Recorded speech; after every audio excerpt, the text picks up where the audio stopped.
Yes. Okay. Thank you so much. Elin, that was terrific. I mean, thank you for the introduction, but also thank you for introducing everybody and loosening up this crowd. We all need the opening act. I mean, thank you. Okay. I'm going to talk about improving observational studies and some techniques that we might all benefit from. I thought this is an epidemiology audience, so that this would be a good fit for this crowd. I also wanted to make the point that it's going to cover a lot of domains, some cancer, some beyond cancer, but we'll get into it. So, improving observational studies, and I'm a professor here in the department. All right, so one of the things that I hear often when we talk about observational studies is when are randomized trials necessary? When are they not necessary? Are they useful? Are they helpful? Under what context? And people often toss out two examples. They say, did you know? We believe smoking is harmful. We advise people not to smoke. But it turns out that belief was not based on randomized controlled trial evidence. That belief was based on really well done observational evidence by Bradford Hill. So that's an example of where you have a causal belief that you never had a randomized trial for. Another example is a parachute. If you're going to jump out of an airplane, we all would want a parachute strapped to our back. That would be crazy to jump out of an airplane without a parachute. But that's also an intervention that, strictly speaking, was not studied in a randomized trial. 1,000 people parachute, 1,000 people no parachute. So we hear these points made often in the epidemiology community that randomized trials are not always necessary or useful or helpful or ethical. But is there a framework that we might be able to make sense of it? Can we put this all in a single conceptual framework? And that's what we tried to do in this paper a few years ago with Logan Powell from Texas. Here's the framework I offer you. You tell me what you think. I say, let's imagine a spectrum. And this spectrum is from like the worst thing you can do to somebody for their health to the best thing you can do to somebody for their health. And in the middle is just no net effect on their health. Absolutely not going to change it one way or the other. So what's the worst thing you can do to somebody? What's the best thing you can do to somebody? And then what's like smack dab in the middle? So let's just come up with something. So like, what's the worst thing you can do? I always ask the audience, like, what's the worst thing you can do to human health for someone? And they often say, like, you could shoot that person in a vital body part. I was like, oh boy, you guys got dark fast. You could hit the person with a car. I was like, okay, well, easy. And then I once gave this talk to a nursing audience, and somebody shouted from the back, you could push potassium in the IV. And I said, well, you said that a little too fast, if you ask me, a little too fast, okay? That was a little fast. So I got a little nervous. Okay, we can all imagine something you do to somebody that's extremely harmful, kill them right away. What about help somebody? You could wear the parachute. Parachute has an absolute risk reduction on all-cause mortality of 99.9999997% in 15 minutes or 10 minutes or 5 minutes. I mean, the huge absolute risk reduction on mortality and a very short time window. What if you see me at the bus stop in front of Mission Hall and I'm looking at my phone and you push me out of the way and the bus whizzes past? I'll say you saved my life. Okay, so I think these are the most extreme things, the most harmful thing you can do to somebody, the best thing you can do for somebody. And I just want to point out that for these things in our lives, not only do we not have randomized data, we don't even have observational data. I mean, you just have anecdote. The first time somebody got shot in a vital body part, we're like, okay, that's not so good, right? So for very big effect sizes, you can use the naked eye. What about smoking? Smoking in Bradford Hill's study for lung cancer, the odds ratio is 20. That's actually massive. Massive odds ratio smoking increase to lung cancer. What about smoking in bladder cancer? It's like 2 to 4. Okay. What about eating bacon? Eating bacon in meta-analytic estimates is like 1.75 odds ratio. It's much closer to no net effect. Here I'm talking about bacon once a week added to your diet. And even that, I don't know. Do I believe that? Is that a credible finding? We'll talk about. This is where we do observational studies, I think. I think we do observational studies for putative harms and putative benefits for effects of modest to marginal effect sizes. This is where we use observational research to help us. Is it a good idea to, smoke? Is it a good idea is there some new pollutant causing lung problems? Is air pollution linked to coronary vascular disease? All these things we could use observational studies for. Randomized studies, I think, have a unique place. They are typically used for interventions of a putative benefit. We don't typically randomize people to putative harms to demonstrate they're harmful. We have not done that for smoking. We've not done that for benzene in the water. We randomize people to putative benefits, like taking this pill, this statin medication, or having this device placed in your body. And we do so for modest to marginal effect sizes. We don't do so. That can be a parachute. It can be a parachute. Yeah, it's another parachute. Modest to marginal effect sizes, putative benefit. This is the place for randomization. This is the ideal place for randomization because it can separate hope and hype from real effects. So let's take a look at some of these things. I think when we think about causal inference, we're really concerned with 4 key questions. We're really concerned with, is the finding reliable? Like, you want to do a causal inference study where the answer is something you can hang your hat on. Yes, taking metformin does lower your A1C. Yes, or it doesn't. Taking metformin increases your life expectancy, or it doesn't. We want to know the answer as cheaply as possible. We don't want to spend a lot of money. Randomization is very expensive. But observational studies are expensive in its own way, which I'm going to show you. We want to get the data. We want to get the answer to the question as quickly as we can, have a fast estimate. And few here means that sometimes interventions work and sometimes they don't work. And what you want ideally is, in the process of figuring out if it works or not, to minimize the number of people who are ultimately exposed to what was inferior. You want to minimize exposure to the ineffective drug or the placebo, or if the drug doesn't work, maybe you want to, or is harmful, you want to minimize exposure to the drug before you figure out that it's harmful. So we want to minimize bad outcomes to participants in research, and that's what I mean by few. Okay, so we wrote this paper, Reliable, Cheap, Fast, and Few. Let's think about these 2 things. So are observational studies reliable? We talk a lot about confounding. We don't talk enough about time zero. We don't talk enough about analytic flexibility. So let me get into some of these things. Actually, I'll skip time zero. This group knows time zero. Let me talk about analytic flexibility. So confounding, of course, is the general premise that there is something different between the group that did something and didn't do something. I'm going to give some examples from the vaccine effectiveness literature later, where it's pretty clear that people who go out and get the next booster right away, they're different in other important ways for health than people who don't get the booster right away. And so you can look at COVID-19 outcomes in those people, and some of that may be the effect of the booster, but some of that might also be the type of person who rushes to get a booster. That's confounding. Time zero, of course, is when you had to live long enough to get a certain product. If you die right away, you can't get it. So observational studies of people who have COVID-19 in the community who fill a Paxlovid prescription and get the Paxlovid, it has guarantee time, which is the time to get the Paxlovid.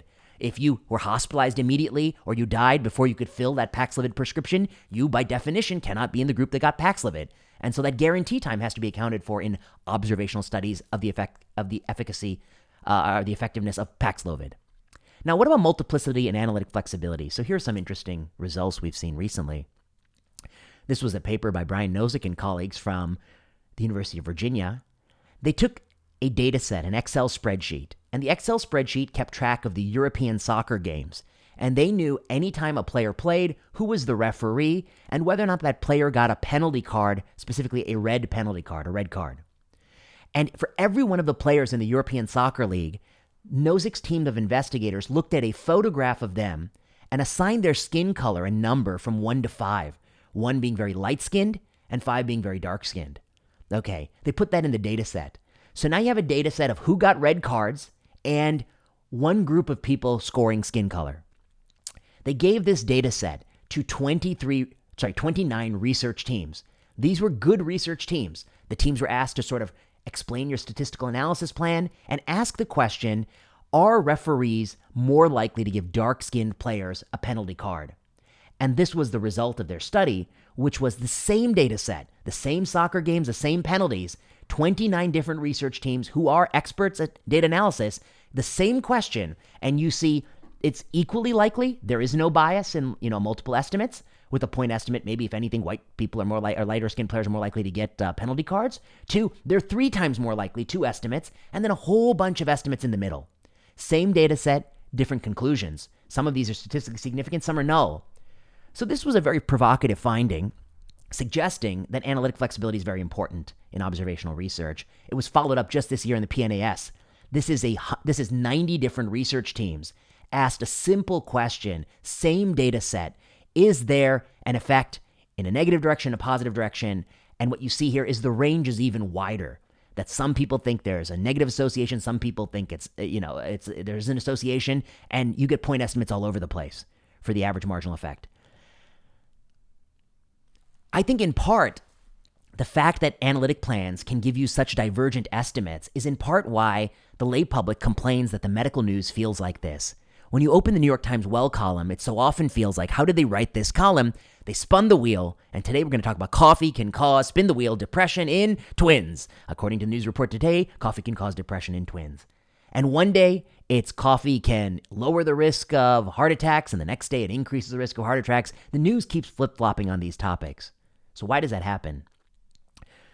This is a true story. One day I opened the newspaper and I saw that vitamin E increases all-cause mortality. So I went to my cupboard and I threw out all those vitamin E gel caps that I had saved up. But unfortunately, I acted too fast because the next week, the vitamin E mortality study was challenged, and actually vitamin E was found to be improving survival. So I was in Costco lined up to get the biggest bottle of vitamin E you've ever seen. So why does this happen? I think as we all know, and at least on this call, that investigators doing this kind of research typically have an observational data set, such as the NHANES data set, a food frequency questionnaire, that also knows many years later if somebody's alive or dead. And the way we do this research is we construct some type of model, but typically the model is a regression model where the first covariate we put in is the thing that interests us, vitamin E exposure. And so you ask, is there an association between vitamin E exposure and mortality? But of course, you have to adjust for covariates. And I so easily could say, let's adjust for age. After all, older people take more vitamin E capsules. Let's adjust for sex. Let's adjust for race. But somebody else could do the same sort of study and also add income. Maybe they live in Toronto and they're more cognizant of income. And somebody in North Carolina might add smoking status. Okay? And then my friend at Harvard, he might add BMI and hypertension, diabetes, cholesterol, alcohol consumption, education, family history, heart disease, etc., etc.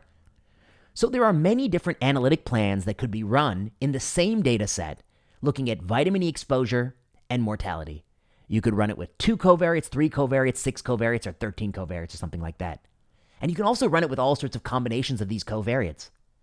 And a few years ago, researchers at Stanford realized that for observational nutritional epidemiology or any observational claim, what you often have is many investigators have access to the data, and they're all probing the relationships all the time. Each of the investigators is adjusting for some set of covariates that make sense to them, that they've created a story why these covariates are important to adjust for, and there are covariates they're not adjusting for that don't make sense to them. And they asked, instead of looking at one paper here, one paper there, what if you simulate the entire research community? You simulate 20 years of people looking at beta-carotene and mortality and vitamin D and mortality in the NHANES data set with all of the possible covariate combinations they could be looking at. And this was the paper. They took NHANES in those years, they took all the variables of interest, and they started to pick one at a time, things like vitamin D, beta-carotene, lycopene, which is in tomatoes, the most common associations you see. And they picked the 13 most common covariates that researchers in nutritional epidemiology adjust for, socioeconomic status, education, race, BMI, and they didn't just do one regression analysis or even 3 or 4 in sensitivity. They did every possible combination, 2 to the power of 13, 8,000 models, so every one of these individually, all of them together, and every possible combination. So what they are doing is simulating 8,000 research studies from the same data set on the same question, vitamin D consumption, all-cause mortality. Okay? I think it's kind of a clever paper. Here's what they find. This is Chirag Patel, Belinda Buford, John Ioannidis. They're plotting you a heat map of 8,000 studies. Each of these panes, A, B, C, and D, is a different nutrient. On one axis, they're showing you the hazard ratio. Hazard ratio 1 means no association. Above 1 means it's deleterious. Below 1 means it's beneficial.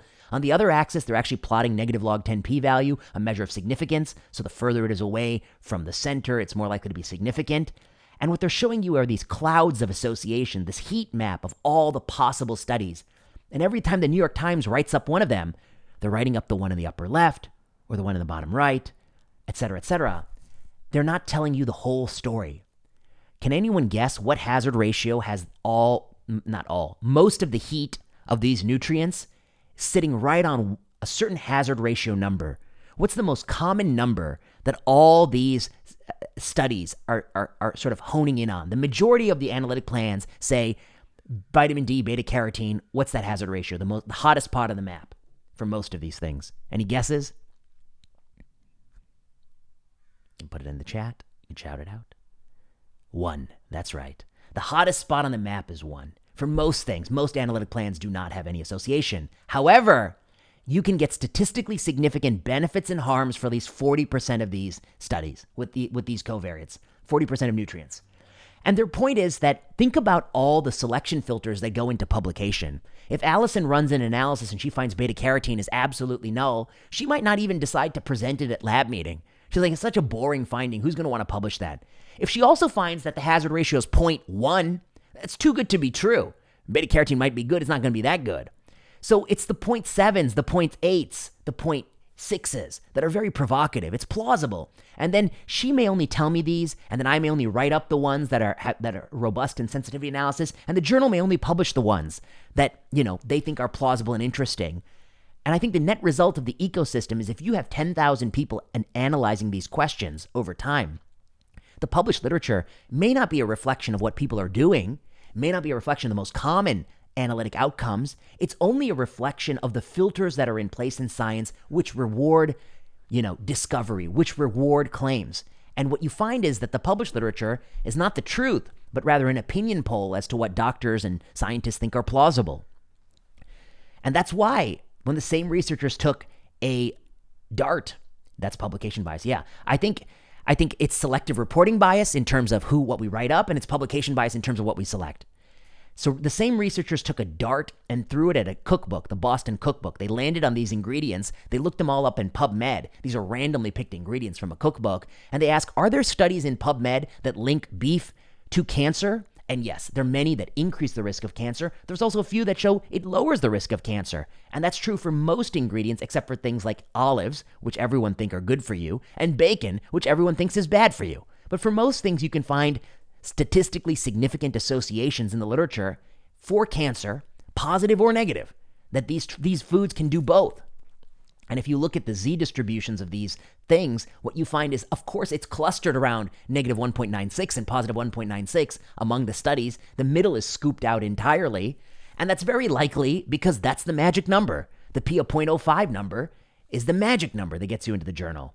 And if the magic number was a different number, if we changed it to P of 0.04 or 0.03, after all, it is arbitrary, then I suspect you'd have a different clustering of the Z-scores in the published literature.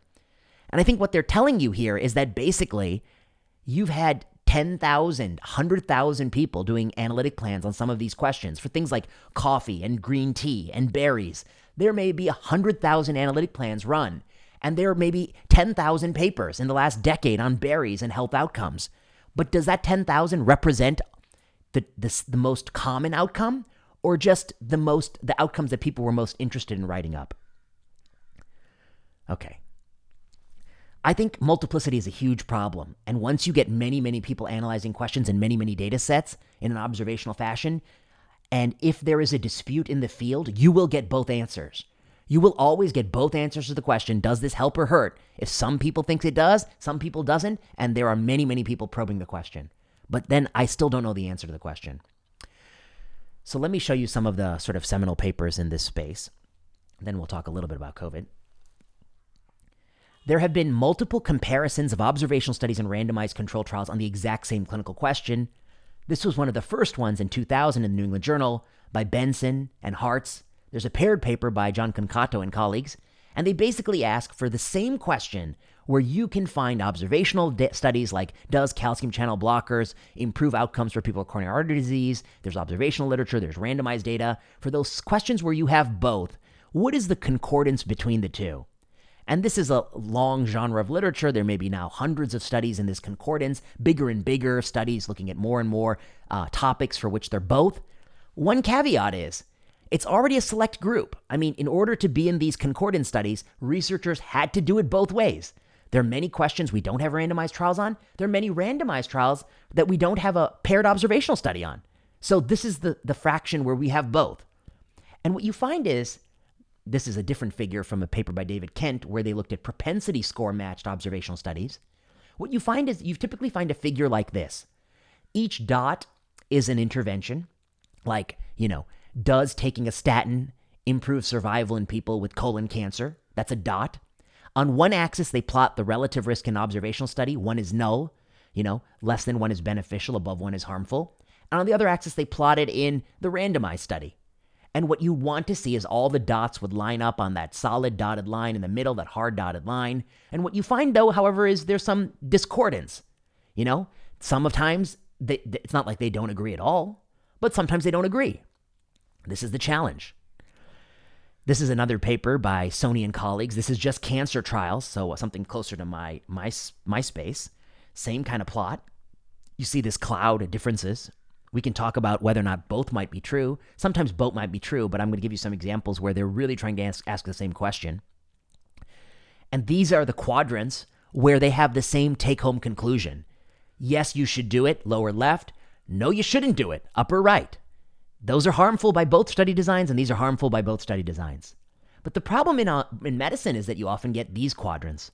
If you believe upper left, observational studies, you'd say don't do it. But if you believe the randomized trial is actually life-saving, and if you believe lower right, the observational study would say do it, but the randomized trial would say harmful.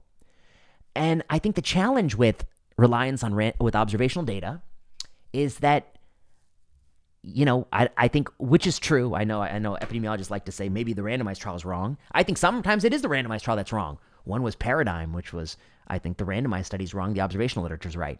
But sometimes it could be the observational study that's incorrect. Only 40% of the time do the matched pairs report the same take-home conclusion in a statistically significant fashion in that paper. Okay. What I find interesting is when the randomized studies find the observational trial doesn't work, typically they say it's null. This intervention doesn't work. The observational study... Okay, thank you, Google phone. The observational study is typically reporting a hazard ratio of 0.8. And to me, the reason why they're using 0.8 is that 0.8 is just what is the most plausible hazard ratio in oncology because it's the hazard ratio we're used to getting. We're not in the 0.2 business in oncology. That's too good to be true. And we don't want to be in the 0.95 business. That's kind of meager. We like to be in the 0.8 business, and that's indeed what we get in the observational studies. Okay. A couple years ago, Raul Banerjee, who was a fellow here, and I wrote this commentary in JAMA Network Open where we were commenting on a different study, and this was kind of a more clever study. Here's what the authors did. They took 190 clinical guidelines questions from oncology where there was a randomized control trial that was the basis of the clinical guidelines, and the only basis of the clinical guidelines was a randomized control trial, 190 questions. And for each of these questions, they tried to emulate or mimic that trial in an observational data set using hospital-level data in the EHR data set. So they are actually taking a set of questions, and they're running all the observational studies themselves. And I think they're using propensity score weighting in this analysis. And for each of these clinical questions, they're trying to replicate it as closely as possible. Okay, this is nice because we're not looking at the published literature for the questions that happen to have both study designs. We're explicitly creating the observational study when it doesn't exist. And here's what they find. If you look at the observational studies, 55% conclude that that practice is beneficial. Yes, you should give radiation. Yes, you should do surgery. Yes, you should give the drugs. 45% says it doesn't work. But if you look at the randomized data, 40% of these validate the practice among the beneficial ones. They're beneficial.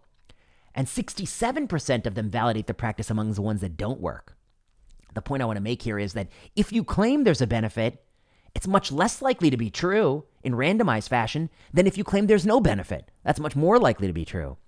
But of course, there's discordance in both ways. There are things observational studies think work and they don't work, and there are things that the observational study says doesn't work, but it actually does work. That's rare. And if you pool it all, this is the result, I think. About 1 in 3 of these interventions actually work in randomized fashion. 2/3 don't work, but the observational literature is generally more optimistic. Now, why is that the case? I think it's confounding by indication. In oncology, our therapies are not benign. They are tough. They may increase toxicity. They may make it harder to get out of bed. They have side effects. And if you see somebody in your clinic and you still prescribe them the medicine, what you're saying is, I think you can tolerate the side effects. I think you can take the side effects. If they're really frail or vulnerable, often you say, you know what? I don't think you're a good surgical candidate, or I don't think you should be getting radiotherapy, or I don't think I want to give you this medicine. And because we give our more aggressive therapies to people who pass our eyeball test, look better, I think you often find in observational data that these interventions look like they improve outcomes simply because doctors like to deploy them in the healthier looking cancer patients because we're worried about killing the ones that are too frail. And I think that's why the observational literature in cancer, at least, has this upward bias. Our interventions look better than they are. Okay, so that's reliable. I mean, I don't have the answer to the reliable question other than as long as we have such high rates of discordance, we will have to take both with a grain of salt. I think the way to settle it would be multiple randomized control trials on the same question with more and more pragmatic designs where you really replicate the real question, which is, does this intervention work in populations that we're deploying them in? And we've seen some of that with Recovery, the UK randomized study in COVID. Okay, let me talk for a minute about the cost. You know, the thing about randomized controlled trials is it costs a certain amount of money. Do you see studies appropriately taking confounding medication into account? No. I mean, I think that there are many oncologists who do like very aggressive things to patients based solely on observational studies. Like we are giving chemotherapy based solely on observational studies to people. We don't have randomized studies. There's not even a call for randomized studies in some settings. And they're not considering the fact that that chemotherapy might not be working. And the only reason it works in observational fashion is, well, you didn't give it to the sickest people. And to me, giving somebody like 8 months of chemotherapy or 4 months of chemotherapy should not be taken lightly. I mean, it's not a fun thing to do, to get for no reason. And it has increased risk of secondary cancers like leukemia and other things like that. And so I'm much less likely to advocate for those things. Let's talk about price. Anytime you randomize somebody, it costs a certain amount of money to run a randomized study. My colleagues in the industry say that with current industry standards in oncology, it's $50,000. $50,000 for each person to be randomized, just in administrative costs. I say that's ridiculous, you know? The Europeans are better than us. They're able to do randomized controlled trials for as cheap as $50 per person. This is a Dutch randomized study called TASTE, a study of catheterizing people after a heart attack. But let's say we're $50,000. Using the equation at the bottom, which I derived, I want to make this point to you. There's a tipping point. Okay, it costs money to put people on on a randomized study, but in an observational study, typically, you have to give the intervention to more people before you come and do the analysis. Somebody had to pay for lots of people to get an intervention, like get a statin or get a medication, and then we come later and we do the observational analysis. Who was that somebody? Typically Medicaid, Medicare, insurance company. So if I start to give chemotherapy to people with, a type of cancer we don't give chemotherapy to, 5 years later you come along and say, let's do an observational study to see if that chemotherapy worked. I probably gave it to a lot of people over those 5 years. And it turns out if you look at these concordance studies that I showed you, the ratio is roughly 15 times the size. 15 times more people get an intervention in the real world. I'm sorry, not 15, 6 to 8, half of 15. More people get an intervention in the real world in observational data before you run that study on the back end to see if it works than would have gotten it in a randomized study, because randomized studies have strict power calculations. So for instance, if I want to know if COVID-19 vaccines work in a randomized study, the sample size is 20,000 per arm. But if I want to know if they work in the real world, the sample size is 20 million per arm, that kind of thing. That's what I'm getting at. So how much does it cost to give an intervention to all those extra people you give it to if you're only using observational data to answer these kinds of questions? Well, it depends on how much that intervention costs. And so this table basically is the break-even point. And what it's showing you here is that if it costs $50,000 to randomize a person, it's always cheaper to do the randomized study if the intervention is less than $8,300 per person. Or sorry, more than $8,300 per person. If the pill costs $9,000 a person, it's cheaper to do the randomized study to get the answer than the observational study. Because in the observational study, you got to pay $9,000 per person for the pill to a lot more people. That's the calculation. And it turns out in cancer medicine, all of our pills cost more than $9,000 per person. They cost $200,000 per person. So in cancer medicine, it's almost always cheaper to do the randomized study than just let products debut. But it varies. I mean, you could argue that, vitamins and minerals and aspirin, it's probably cheaper to do the observational study. Sure, I'll give you that. But for some interventions, depending on the price of randomization, this is the break point what we've calculated. And my only point here is that sometimes people's intuition is wrong. It's actually cheaper to do randomized studies from the point of view of payers. I mean, ultimately, the government and all of us pay for a lot of these things either way. Let's talk about fast and few. Years ago, a woman had breast cancer. If the breast cancer is just in the breast, we'll remove the breast with a lumpectomy or mastectomy. Sometimes the cancer has spread to other parts of the body, and in this case, well, what do we do about the breast? And somebody got this idea that, well, even if it's spread to the lungs, maybe we should cut out the breast mass. Maybe it'll improve survival.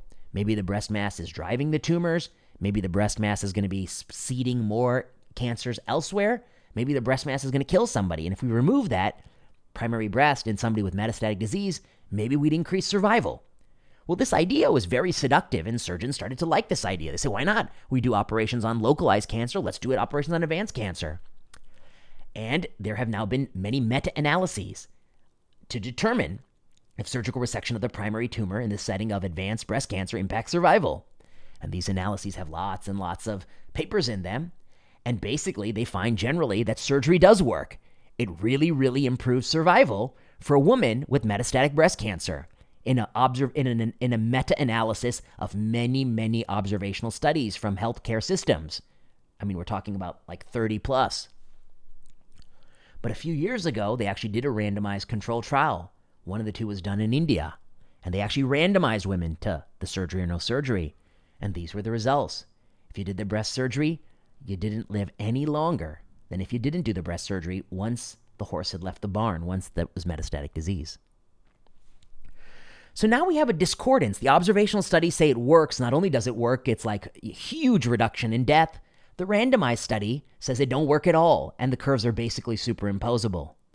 The observational studies collectively performed this surgery on 28,000 women over 35 years in many healthcare systems. The randomized trial took 350 women to be randomized and took 10 years to run, which was very long. But the observational study actually cost 500 times as much because surgery is not cheap. And the observational study actually ultimately exposed at least 15,000 more women to the ultimately futile surgery than the randomized study. So my point here, on the fast and few part, is that sometimes randomization is actually faster because it settles the question in 10 rather than 30 years, and sometimes fewer people are ultimately assigned something that's harmful. I can tell you that getting your breast removed when it's not going to improve your survival is an iatrogenic injury. You should not do that to somebody. You shouldn't put somebody through a surgery that won't improve their outcomes. And yet, over decades, we put tens of thousands of women through that surgery because people believed it worked without actually running the study. And it just came out a few years ago. All right. So randomized studies are over here in my mind. And I think the reason why I am such an advocate for them is that for interventions with a modest to marginal effect size, I think they are reliable. I think they can be reliable if done well, not always. But they often offer other advantages. They are cheaper and expose fewer people to ultimately harmful things. Okay, I'm going to skip the parachute part for the sake of time. I'm going to talk about ways to improve. One thing we can do in observational studies that will improve our studies a great deal is falsification endpoints. What do I mean by that? Let's say you had a question, does getting and for the sake of argument, let's say the first 2 COVID-19 shots, we'll call that vaccination. The third shot we'll call the first booster. The fourth shot we'll call the second booster. The fifth shot we'll call the third booster. And then we went to the bivalent booster and we got 2 years of bivalent boosters. Okay, so you can get like 5-6 shots now. Now let's say in the first time we ran the study, we did do a randomized control trial, the Pfizer study and the Moderna study. We had a randomized control trial, 40,000 people. We have a primary endpoint of symptomatic SARS-CoV-2, meaning you got symptoms, and we swab you, and it's COVID, and the vaccines were gangbuster good. 94%, 96% reduction in symptomatic SARS-CoV-2, and a statistically significant reduction in severe disease in Moderna, an imbalance of like 30 to 0 in the first study. It looked really, really good for the first 2 doses. But people looked at the first 2 doses and they pointed out that a lot of the benefit came from dose 1. That after dose 1, you had already basically flattened, quote unquote, flattened the curve of symptomatic SARS-CoV-2. Did dose 2 add much? I don't know. It was an open question. I think some of us were a little bit concerned that dose 2 in younger populations might have been overkill. Did a 20-year-old man need dose 2? Certainly there were downsides. There was risk of myocarditis. There's risk of adverse events. Did he get a further reduction in severe disease? Now we get to dose 3. By the time dose 3 and 4 and 5 came out, and the most recent dose, there are no randomized studies anymore powered for clinical endpoints. We don't know that this year's bivalent booster reduces the rate of symptomatic SARS-CoV-2 in a randomized study. We use observational studies.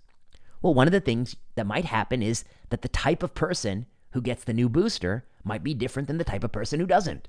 They may be more likely to not go out and less likely to go to crowded indoor places, and they may be better health. They may be richer. They may have different socioeconomic status. They may vote for different people. They may even get into car accidents less often. Imagine that. If you could see that people who got a booster were less likely to get into car accidents, that would be a strong argument that they're different people, that there's residual confounding, and not that the booster lowers car accidents, because I don't think anybody, even the most ardent proponent of vaccines, thinks that a vaccine can reduce your risk of a car accident. So if you run a vaccine effectiveness study and you also look to see are car accidents the same in your boosted, no boosted group, that's what we call a falsification test. You should not see a link between vaccination and car accidents. And if you do, it suggests that there's residual confounding. You see the point? Because how the hell can a booster keep you out of a car accident? It just tells you that you're a person who is, maybe you're not driving as much, you're not taking the same risks, you have a higher socioeconomic job where you're not in the car as often, and maybe you have a better car, the car with all the safety features, the Volvo stops itself, I don't know.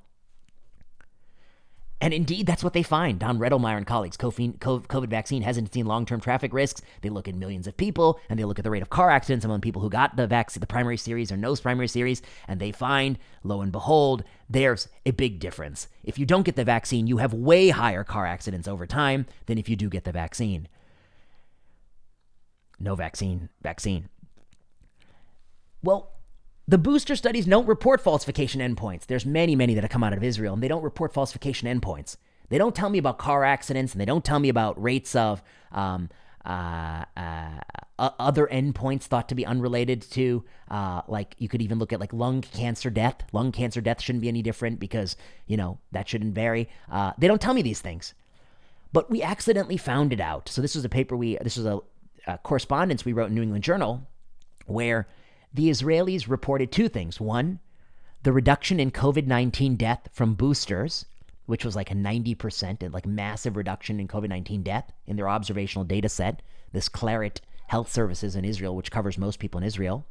And then in a subsequent paper, they reported the death from non-COVID-19 causes, dying from other things, not COVID-19. And that was 95% reduction compared boosted to non-boosted. So is it possible that boosters reduce your risk of COVID-19 death 90%? Yes, that's possible. But is it possible they also reduce your risk of all those other causes of death, cancer and heart disease and car accidents by 95%? No, I don't think that's possible. That's too good to be true and not biologically plausible. So if they have a 94% reduction in non-COVID cancer death, do you think I can trust the 90% reduction in COVID death? Absolutely not. The study is hopelessly confounded. You're comparing, in this case, wealthy people with access to healthcare systems who rush to get boosters, who are very precautious and do other health behaviors that are precautious, against people who are nothing at all like them. And proof of that is non-COVID-19 death is even more skewed than COVID-19 death. It's even bigger differences. And so we wrote this up in New England Journal, and the authors didn't really have much to say in response. I think they pretty much conceded the point. But then my point is, well, if I can't hang my hat on this study, I can't hang my hat on this study. And I have been a big proponent that the annual booster needs an annual randomized study. One more thing you could look at an observational study. This is the original randomized controlled trial of the Pfizer-BioNTech vaccine versus placebo. The primary endpoint here is symptomatic SARS-CoV-2, means I feel sick, and Pfizer tests me, and I have COVID. The line goes up. And as you can see, placebo is firmly defeated by the BioNTech vaccine. I mean, this is amazing. Okay, it's a huge win. Huge win. This is symptomatic SARS-CoV-2. Big win. Okay, here's the point I want to make. How many days does it take for the curves to separate? How many days after dose 1? And if you'll agree with me, it's like 10 days. Before 10 days, the curves are superimposable. At 10 days, they separate. Well, that makes a lot of sense to me because the vaccine, not magic. It's not a force field. it has to go in you, and you have to get sore, and you have to make antibodies, and you have to like rev up your immune system, and you have to learn to fight it, and then you have to get exposed to COVID, and the COVID has a little incubation period, and then you have to have less COVID, right? Less symptoms. Okay, takes a few days. Vaccine don't work immediately. This is the randomized data. Totally believable. It also shows you by the time you got dose 2 on day 21, your risk is already pretty floored. It's very difficult to know the additional value of additional doses. That's a point I always want to make. Okay. This is the Israeli data, the observational data from Israel. Here they're not looking at getting SARS-CoV-2. They're looking at dying from SARS-CoV-2, from booster, no booster. Where do the curves split here? From dying from SARS-CoV-2 for people who got 3 doses versus the people who got the 4th dose, the second booster. And I would argue that the curves start to split on day 9. So here you're telling me you don't even see a reduction in symptomatic SARS-CoV-2 for like 7 to 10 days after after a shot. And here you're telling me, but reductions in death, which happens after getting the disease, they occur even sooner? And Anil Makam, who's a faculty member here, said this is not plausible. This is too fast. The antibodies have to go up. There's an incubation period. There's a lag because you have to get sick with COVID and be hospitalized and be put on the vent. And typically, you start to die like a week later. You're not dying on day 10. It's separating too fast, he's saying. And I agree. Okay?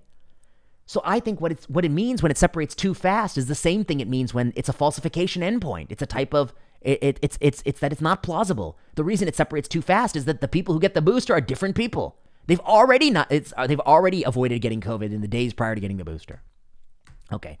Eric Topol, he makes this mistake all the time. Here he is publishing that COVID-19 vaccine reduces the risk of long COVID. Look at when the curves split. COVID-19 vaccine, it prevents long COVID before it can even prevent you from getting COVID. How is this plausible? It's not plausible. This is an observational study.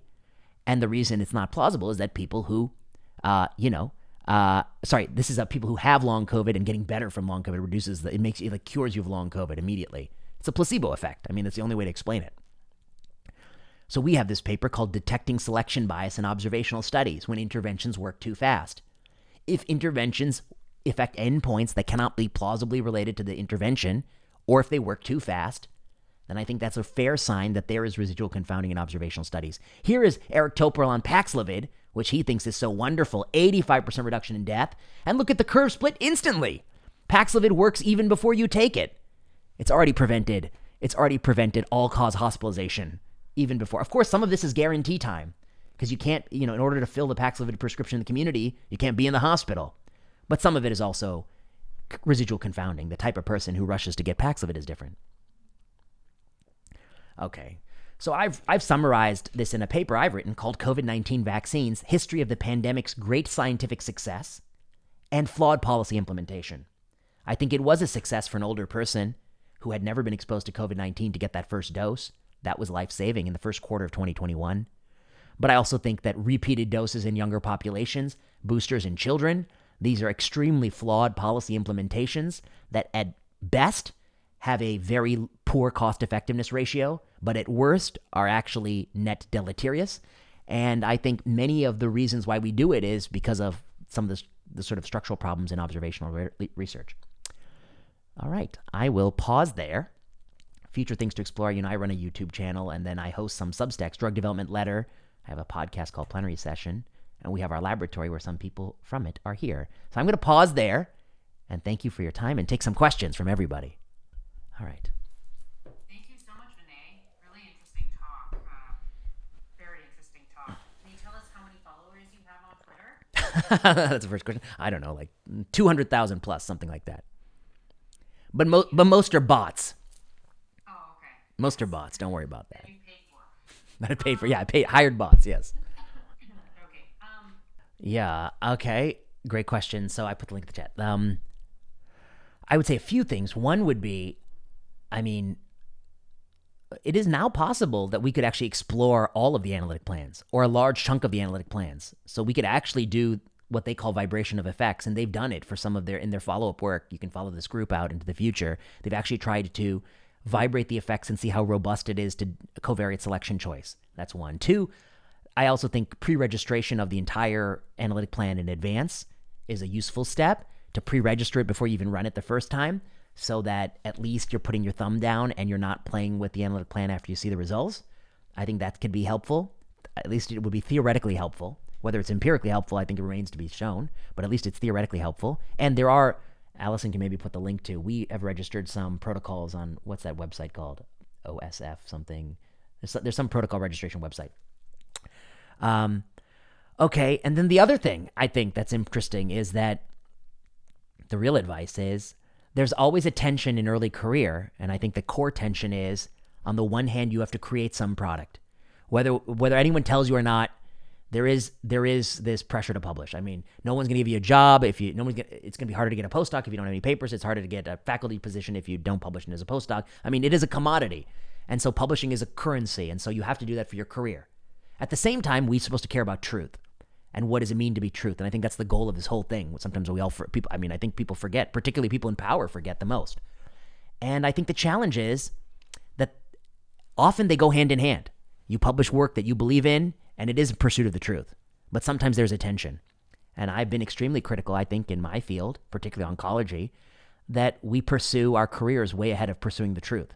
And people publish so many things that they don't, not only do they not believe it, they tell me when I'm at the, when I meet them at conferences, they say, you really tore into our paper. But to be honest with you, we don't believe it. Of course it's garbage. Why you got to, tear into it so much? I was like, well, if you think it's garbage, then why are you even publishing it? He said, well, we have to do it. So, I mean, I think I don't have the perfect answer to how to navigate that tension. I always say that I don't think I'm perfect either. I always say that there's at least 3 papers I need to get my name off of. I don't want to, I'm like embarrassed that my name is on that paper. At the same time, now I think we try really hard that if we think we can't say something, and maybe the people on my team can attest to this, if we think we can't say something, if we think we don't have a tight paper, if we don't believe what we're saying, we will just abort the whole project. We won't even do it. And I think that's just a universal lesson, which is if things, that failing fast, what do they call it? Yeah, being able to quit something, not succumbing to sunk cost fallacy. I think that's important too for a researcher. Like if it's not going places, if you don't believe it, if you get to the point where you start to see errors in your data set, I would say abandon the whole thing. I mean, I've been on projects where somebody quote unquote coded something and I started to find discrepancies and I got so nervous and then I find discrepancies. So I not only abandoned the project, I was like, I think I abandoned the person too. I was like, this person, it's just too many errors. I can't take it. But I mean, I think you have to be careful. Now, how do you strike the ultimate balance between publishing and pursuing truth? Yulin's going to have to answer that because I don't know it's an eternal question. I'm flexible. We can just people can. Okay. Wait, what's our time? 11:30. Oh, okay. Oh, good. So we can land any time between now and 11:30. Okay, got it. Does anyone have any other questions? Oh yeah, Carrie has one in the chat. What are your thoughts on publication of null results or repeat analysis that aren't considered novel? Yeah, I think that they ought to be published. I think there've been a lot of innovative ideas in this space. One has been for journals to have to accept or reject an article without seeing the results, just seeing the methods. I think that's a great pilot project. So that then by virtue of that, they can't be wedded by whether or not they think the finding is sensational or not. They've just committed to the methods, and then they accept the paper or not. Then, here's the answer. So that's one. 2, I think that replication is extremely important. We don't do enough of it. I would say that the biggest failure of replication is that we typically approve products for decades of use in millions of people in ways that have never been studied, not even remotely. Drugs are given to people who never were eligible for the trial for durations much longer than studied in trials and in combinations never studied. And that's really the role of government to pay for those studies, but we don't. We have a huge government trials apparatus in oncology that mostly run trials for the benefit of the pharmaceutical firms in partnership with the pharmaceutical firms, and I've been critical of that. And then in terms of publishing, yes, the journals should. Some of them are good about it, but not all of them. One that's very good is, what's it called? One that's very good is The Oncologist will publish positive or negative studies. There's a thing called Proteus effect where it's like, let's say I claim that like coffee lowers the risk of Parkinson's. Then in the next 6-month period, the most provocative finding would be Parkinson's, that coffee doesn't, or that it increases the risk of Parkinson's, something like that, the opposite. And so people have proven that in those periods of time, you're much more likely to get the countervailing conclusion than you would at any other period of time. So sometimes the incentives wobble. There's an incentive for controversy. Oh, yes. Eric makes a great point. Clinical trial registration has been a disaster. Enforcement has been poor. NIH has many, many studies where they're supposed to register and then they didn't, or they're supposed to put the results on the thing and they didn't. One good example is Paxlovid itself. Paxlovid had 2 randomized control trials. One is called EPIC-HR.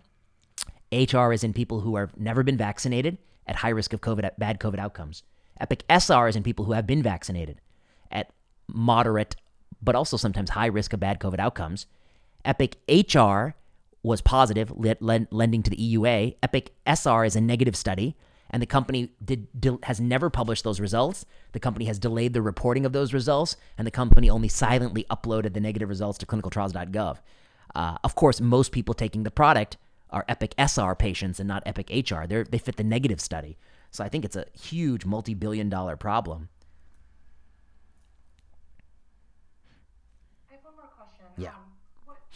How promising do you think something like quantitative bias analyses are to kind of be required to present more cautious results within these observational studies? You're going to have to teach me what that is. What is it? Quantitative? Yeah, you teach me that, and then I'll... Quantitative bias analysis. I'm not an expert. Oh, like this E factor. Yes. Yeah. Not confident. I don't know. I mean, I guess I can't even think of how one would... yes, I was reading this. They try to quantify the residual confounding in the system. I'm not an expert on it. You can give A range of it. And then you can say our results... How bad? Yeah. How bad does the bias have to be in order for your result to be null or swing the other way or whatnot? Yeah, I guess... I don't know enough about it to comment with intelligence, but I guess I'm inherently skeptical that it can be quantified because I think it's very difficult to quantify, in my opinion. But I'll look into it. It's this E-value, right? Is that right? They call it E-value? Yes, I don't remember it truthfully, but it was I was taught it at Harvard. I fully forgot it, but it was I think it's Tyler Vanderweel, I want to say, and it's like an E type of factor between those two groups that took the vaccine and did not take the vaccine, or do they not do that at all? I mean, I would say that sometimes they report, like a table 1 of these papers, but I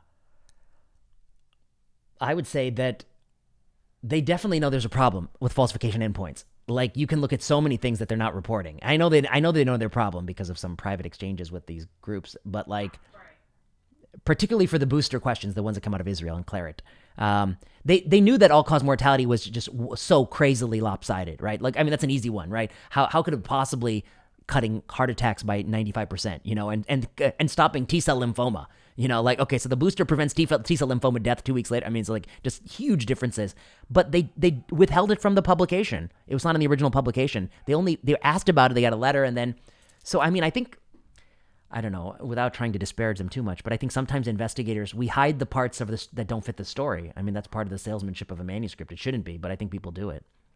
So yes. You're saying like it's like they are like intentional. No, I just Not intent. I don't know. Yes, No, kind I'm of. just But curious because like in terms of the study, because I think like sometimes with like with incredibly biased. yeah, I mean, I agree with you that let's say, let's say there's a new factory upriver that's putting something in the river, some new chemical that we don't even know. Right. Okay. That's like the heart, right? Is in general that's usually what you're fighting against, and they like it's actually the opposite in that type of industry when it comes to like environment. Yes. And so forth, right? And like in terms of I don't know, corn syrup. Yes. So- right? Is that you're or like fighting BPA, yeah. Right? Sorry. Yeah, like in plastics and stuff. And I guess the point I'd say is like, You're fighting against it because it's negative and harmful, and the incentive is to not find it. And so they're like, well, it's observational. yes. And you could find a lot of results that say that it's not actually harmful, right? If you do the statistical analyses in all these type of ways, like, and we can't randomize people. Yes, I agree. So I feel like the answer to that is that's the role of risk factor epidemiology, I think. And I think that also the threshold to mitigate is lower. Like the burden to tell you to put a medical device in your chest or to take a pill, I think that's a different, like, because I'm telling you it's going to make you better off, is different than the burden to tell a factory to stop dumping this chemical in the water. I have a very low threshold to say they shouldn't be able to dump this chemical in the water. Even the suggestion that it might be harmful, is enough for me to ban it. You know what I mean? So I guess what I'd say is like, yeah, I think that's the role of risk factor epidemiology. I think you should not randomize those kinds of questions. These are putative harms. And there should be a very low societal threshold to abide by precautionary principle and not put pollutants in rivers and streams.